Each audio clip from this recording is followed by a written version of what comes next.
ಸಂತ್ರಸ್ತ ಮಹಿಳೆಯ ಅಪಹರಣದ ಕೇಸ್ನಲ್ಲಿ ಈಗ ಭವಾನಿ ರೇವಣ್ಣ ಅವರಿಗೆ ಸಂಕಷ್ಟ ಶುರುವಾಗಿದೆ. ಎಲ್ಲಿದ್ದಾರೆ ಭವಾನಿ ರೇವಣ್ಣ ಅನ್ನುವಂತಹ ಪ್ರಶ್ನೆ.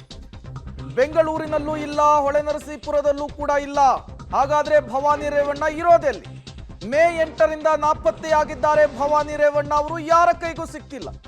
ಎಸ್ಐಟಿ ನೋಟಿಸ್ಗೆ ಉತ್ತರಿಸ್ತಾರಾ ಅನ್ನೋದು ಈಗಿರುವಂತಹ ಪ್ರಶ್ನೆ. ಎಸ್ಐಟಿ ವಿಚಾರಣೆಗೆ ಸಹಕರಿಸ್ತಾರಾ ಭವಾನಿ ರೇವಣ್ಣ? ತೀವ್ರ ಕುತೂಹಲ ಕಾರಣವಾಗ್ತಾ ಇದೆ. ಅದಕ್ಕೂ ಮುನ್ನವೇ ಭವಾನಿ ಅವರನ್ನ ಬಂಧಿಸುತ್ತಾ ಸ್ಪೆಷಲ್ ಇನ್ವೆಸ್ಟಿಗೇಷನ್ ಟೀಮ್ 20 ದಿನಗಳಿಂದ ಎಲ್ಲಿಯೂ ಕೂಡ ಕಾಣಿಸಿಕೊಂಡಿಲ್ಲ ಸಾರ್ವಜನಿಕವಾಗಿ ಬಹಿರಂಗವಾಗಿ ಭವಾನಿ ಅವರು. ಈಗ ಅವರ ಮುಂದಿನ ನಡೆ ಏನು ಅನ್ನೋದು ತೀವ್ರ ಕುತೂಹಲ ಕಾರಣವಾಗ್ತಾ ಇದೆ. ಇದೇ ಕೇಸ್ನಲ್ಲಿ ಜೈಲಿಗೆ ಹೋಗಿ ಬಿಡುಗಡೆ ಆದಂತಹ ಸಂದರ್ಭದಲ್ಲೂ ಕೂಡ, ರೇವಣ್ಣ ಬಿಡುಗಡೆ ಆದಂತಹ ಸಂದರ್ಭದಲ್ಲೂ ಕೂಡ ಭವಾನಿ ರೇವಣ್ಣ ಕಾಣಿಸ್ಕೊಳ್ಳಿಲ್ಲ. ನಿನ್ನೆ ಮಗ ದೇಶಕ್ಕೆ ವಾಪಸ್ ಬಂದರೂ ಕೂಡ ಭವಾನಿ ರೇವಣ್ಣ ಅವರು ಕಾಣಿಸ್ಕೊಂಡಿಲ್ಲ. 20 ದಿನ ಆಯ್ತು ಅವರು ಕಾಣಿಸ್ಕೊಂಡಿಲ್ಲ. ಎಸ್ಐಟಿ ಮುಂದಿನ ನಡೆ ಏನು ಅನ್ನೋದು ಕುತೂಹಲ ಕಾರಣವಾಗ್ತಾ ಇದೆ. ಮತ್ತಷ್ಟು ಡೀಟೇಲ್ಸ್ ಅನ್ನು ಕೊಡ್ತಾರೆ. ಇದೇ ವಿಚಾರಕ್ಕೆ ಸಂಬಂಧಪಟ್ಟಂತೆ ಮುರಳಿ ನೇರ ಸಂಪರ್ಕದಲ್ಲಿ ಜಾಯಿನ್ ಆಗಿದ್ದಾರೆ.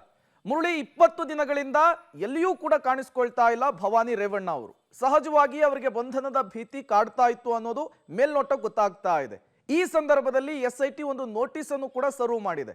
ಮುಂದಿನ ಬೆಳವಣಿಗೆಗಳು ಏನಾಗಬಹುದು ಮುರಳಿ?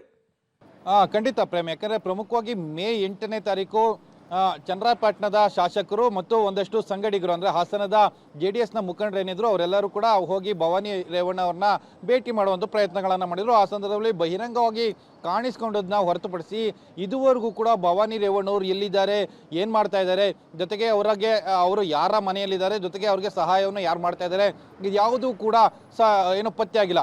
SIT ಅಧಿಕಾರಿಗಳು ಕೂಡ ಅವ್ರಿಗೆ ನೋಟಿಸನ್ನು ಕೊಟ್ಟಿರಲಿಲ್ಲ. ನೋಟಿಸನ್ನು ಕೊಡದೇ ಇರೋ ಹಿನ್ನೆಲೆಯಲ್ಲಿ ಬೇರೆ ಬೇರೆ ಆರೋಪಿಗಳೇನಿದ್ರು ಅವ್ರನ್ನೆಲ್ಲರನ್ನೂ ಕೂಡ ವಿಚಾರಣೆಗಳನ್ನು ಮಾಡ್ತಿದ್ರು.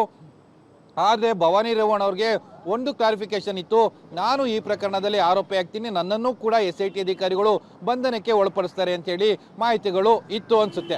ಆ ಹಿನ್ನೆಲೆಯಲ್ಲಿಯೇ ಮೇ 8ನೇ ತಾರೀಕಿಂದ ಇಲ್ಲಿವರೆಗೂ ಕೂಡ ಅವರು ಬಹಿರಂಗವಾಗಿ ಕಾಣಿಸ್ಕೊಂಡಿಲ್ಲ.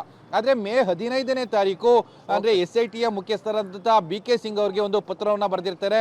ನನಗೆ ಏನಾದರೂ ನೋಟಿಸನ್ನು ಕೊಟ್ಟಿದ್ರೆ ಅಥವಾ ನನ್ನಿಂದ ಹೇಳಿಕೆಗಳೇನಾದರೂ ಪಡ್ಕೊಳ್ಬೇಕು ಅಂದರೆ ನಾನು ಮನೆಯಲ್ಲಿ ಸಿಗ್ತೀನಿ, ಹೊಳೆನರಸೀಪುರದ ಚನ್ನಾಂಬಿಕಾ ಮನೆ ಏನಿದೆ ಅಲ್ಲಿ ಸಿಗ್ತೀನಿ ಅಂತೇಳಿ ಒಂದು ಪತ್ರವನ್ನು ಬರೆದಿದ್ರು.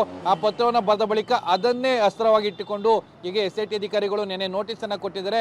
ಇವತ್ತು ಅವರ ನಿರೀಕ್ಷಣಾ ಜಾಮೀನು ಅರ್ಜಿ ವಜಾಗಿರೋ ಹಿನ್ನೆಲೆಯಲ್ಲಿ ಬಹುತೇಕ ಅವರ ಬಂಧನ ಫಿಕ್ಸ್ ಅಂತೇಳಿ ಹೇಳಲಾಗ್ತಾ ಇದೆ. A8 ಆರೋಪಿಯಾಗಿ ಅವರನ್ನು ಪರಿಗಣಿಸಿರುವಂಥದ್ದು ಪ್ರೇಮ್.